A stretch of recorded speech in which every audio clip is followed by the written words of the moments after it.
You're listening to What's Your Heart Problem podcast, the show that brings you healthy advice and perspectives on your heart relationships with your host, Dr. Holder.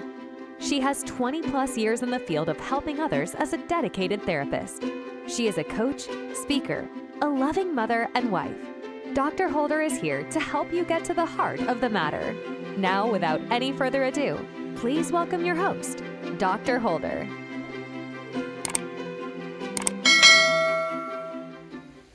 Hello again. This is Dr. Holder at What's Your Heart Problem podcast. I'm here to speak about relationships, family relationships, relationships generally, the dynamics of that. And today's topic is on negotiating, finding a healthy way. And so the reason that I picked this topic today is because I realized that not a lot of us negotiate. A lot of us don't know how to negotiate, and we can help each other out, especially in relationships, when we know how to negotiate.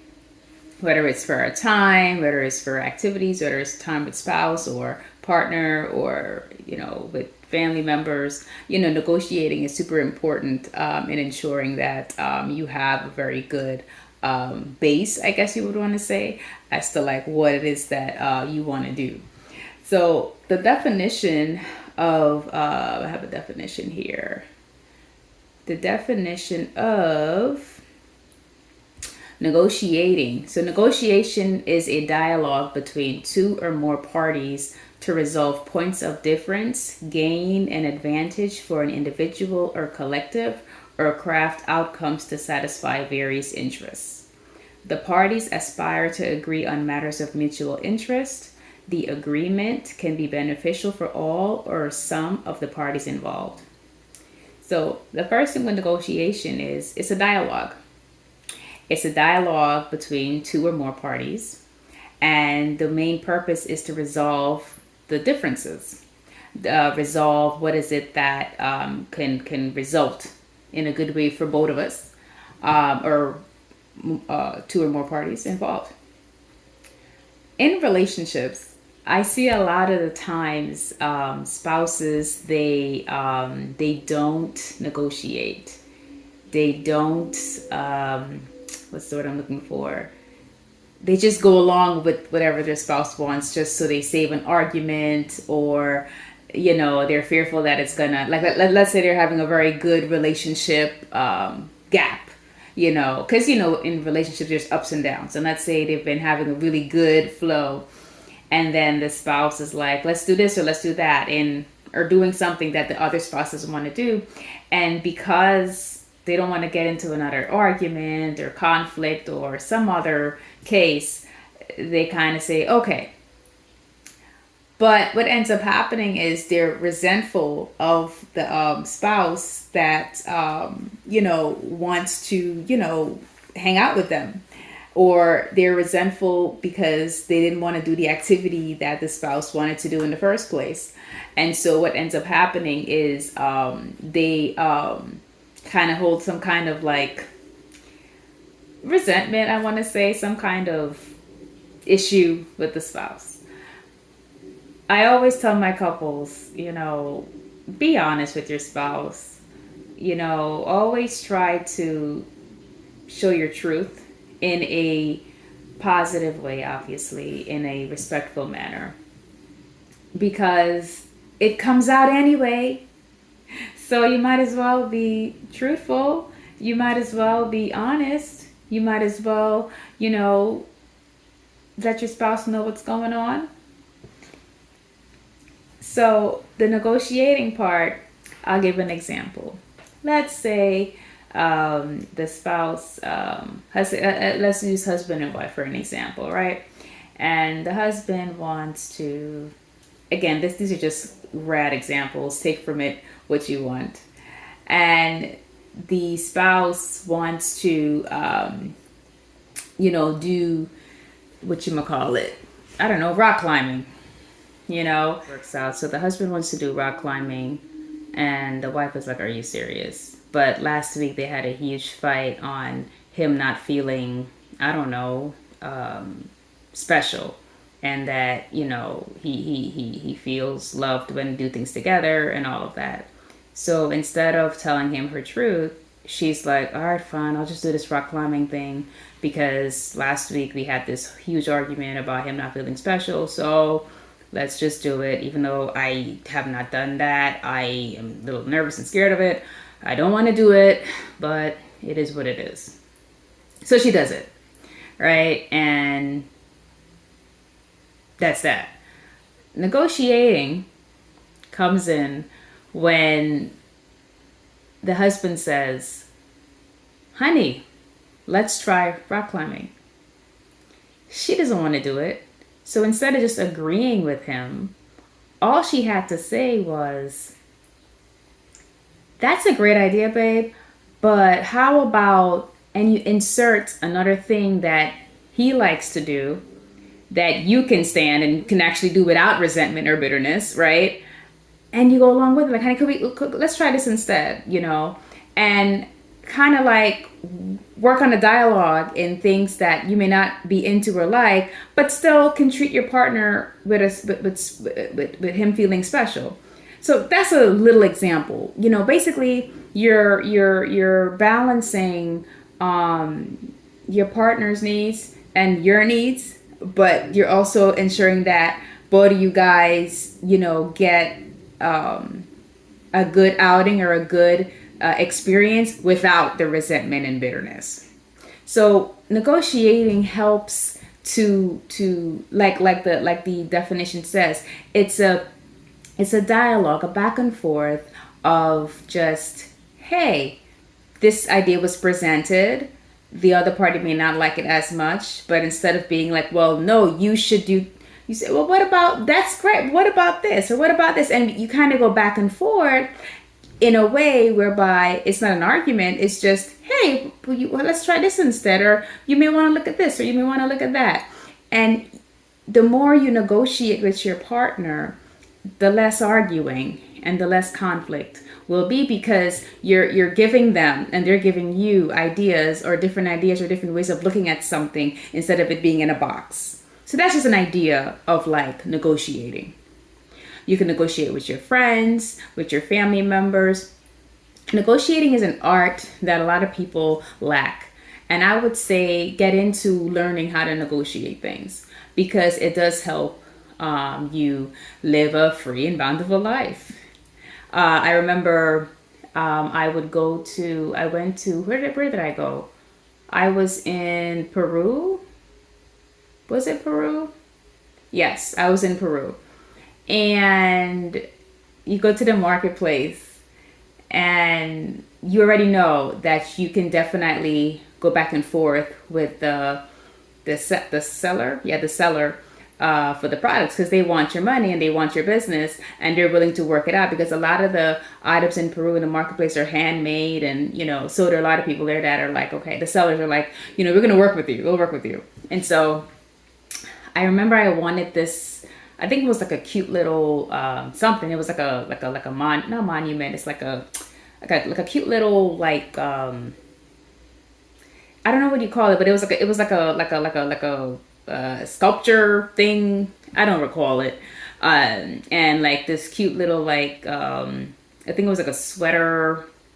It was a couple of items that I liked, and so they gave you this price, and you're like, how about this price? And they're like, how about this? And you're like, how about this price? And you just negotiate. You go back. You're doing a dialogue, because you both want you each have what the other wants. So you're kind of negotiating so that you get to that, baseline of, okay, this will work for me, this will work for me. And eventually, of course, the finances and the finances worked out for both of us, where we both liked, okay, the seller liked my price and I like the product. So exchange, done deal. Negotiating, like you wanna get into that. And again, it doesn't have to be with money only, just with, different things, just different things. Learn the art of negotiating. It will help you, and it will make you smile, and it will make you just feel good. It does, because I've negotiated a lot of things in my life, and the end result has always been good. when I feel like I won something. It's like, yeah, I did that, you know. So learn the art of negotiating with all of your relationships. I think it's important that you know how to negotiate to just help you to just be on your toes, you know, help you to know that you don't have to choose just one option. You have a variety of options that you can choose from where you feel good about what it is that you're buying into or what it is that you're feeling about. And I think that's super important when it comes to just living this life that we are, you know. So negotiate, you know, dialogue, be back and forth with whomever you need that deal with, you know. And again, I say deal because of negotiating is, you know, it's with deals and all of that. But really, it's just what is the bottom line that both parties can come to so that there is less conflict, less drama, and joy for both people. That's it. You know, that's really what it is. So it's really about resolving the matter. Negotiating is really about resolving the matter. It's really about getting to the end result of what is it that you and the other person wants in a way, like I said, that is less that doesn't bring a lot of conflict into the conversation, into the dialogue. So try it with your spouse, use them as practice, or your partner or your friend or your family member, and try negotiating. I think that it's an art that's definitely been lost. I think a lot of people, if they negotiated a lot of things, they probably would be happier in life. I do believe that, but that's just my take on it. I think that it's a good skill to have. And if you don't have that skill, there's a lot of books on how to negotiate what you want and how to handle when you don't get what you want, and just really how to negotiate even that part of it. So just my tidbit for today in like this episode, negotiating, do that in a healthy way, and you'll be okay. All right, so I have two questions today, and the first one is how can I communicate to my spouse that his jokes in public about our relationship does not make me feel good? Oh, how can I communicate to my spouse that his jokes in public about our relationship does not make me feel good? Well, I can understand. I can feel your pain. You know, it's not easy when a spouse makes jokes in public, especially about your relationship that you hold dear to you. And not to say that he doesn't. I think that's how he maybe makes his relationship feel good, by sharing it with everyone, or by making it seem like it's good so you can make jokes about it. Everyone has their ways. I don't know what your spouse's behind the scenes is of why he does that, but I'll say that if it doesn't make you feel good, that's the biggest indicator for him to stop. There's a lot of things that spouses, partners, friends just need to stop doing. Like if it hurts someone, or it crosses a boundary, or it just messes with the other person, stop doing it. Like if you love the person, you love the relationship, you love it, stop.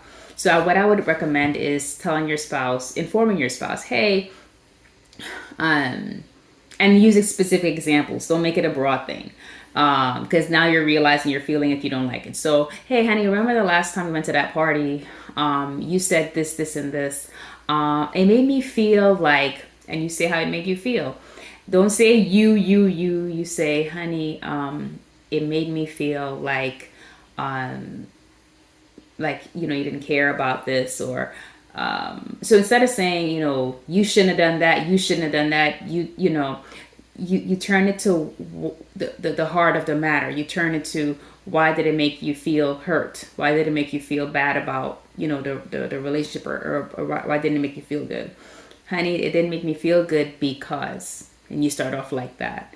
And in the future, I would rather you not speak about our relationship in public because it doesn't make me feel good.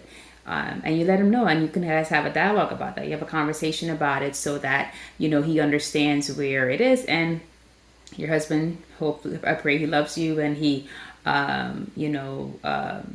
respects you enough to stop. Because again, a lot of times people just not take advantage, but they don't even realize how they sound words come out of their mouth. But if you let them know, hey, this bothers me, and they stop, then good. But if they continue, then that's another problem. But yeah, in communicating to your husband, I think that you should definitely, or I'm saying spouse. It's not a male or female, so I'm thinking it's a woman to her guy, but it could be a man to a woman too, or it could be, it could be spouses generally, because it just says my spouse, so I'll leave it generally, male or female.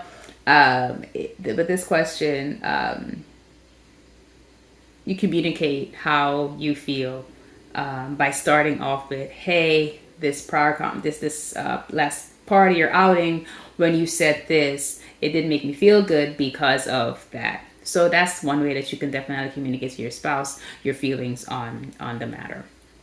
And then, the other question is, I want to leave my job because it's so toxic, but I'm stuck. I don't have other options. Help. I'm so sorry. Oh, I'm so sorry. It's not always easy to be working at in an employment that is toxic. You said toxic, so that means that you've been there for a minute to know that it's hard.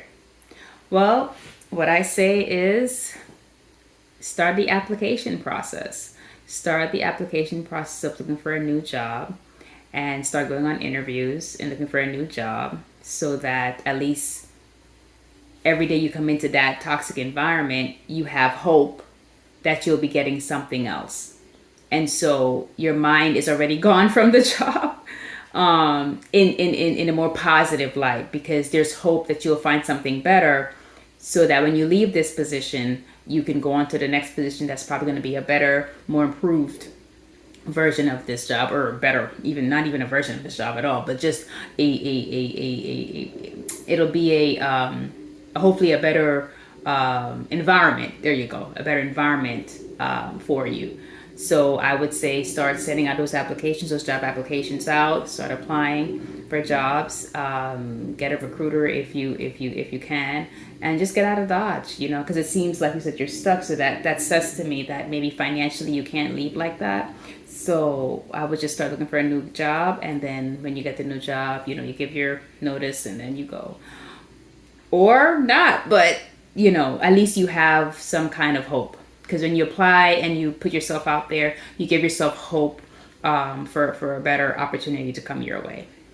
So those are the questions in my question part of the podcast. And yes, so like I said, today's podcast, today's episode was on negotiating, and I hope I was helpful to someone in kind of showing you how to do that, or just what it is, so that you are able to do that with your people around you.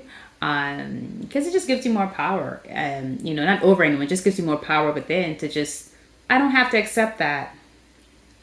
These are other options. I don't have to be stuck in that box. Here are other options. And it forces you to think outside the box. It even forces you to think outside your box. So hopefully I was helpful to someone today. This is Dr. Holder signing off, and I hope you have a great rest of your day. And smile at someone today. Have a good one. See you guys. Thanks so much for tuning in to this episode of What's Your Heart Problem podcast. If you're enjoying the show or found value in what you've heard today, please feel free to rate, subscribe, and leave a review wherever you listen to your podcasts. That helps others find the show, and we greatly appreciate it.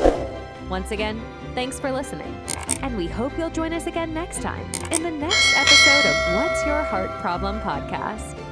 See you then.